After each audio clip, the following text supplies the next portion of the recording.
terrible situation in McDowell County. We're currently in a snowstorm, ice storm. It's 20 degrees outside. We're freezing.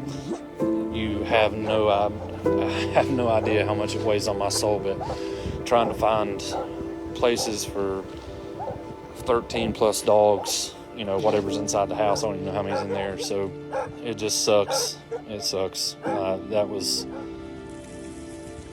rough to see. Yeah, it just takes some time, and unfortunately, the time we have is in a damn snowstorm.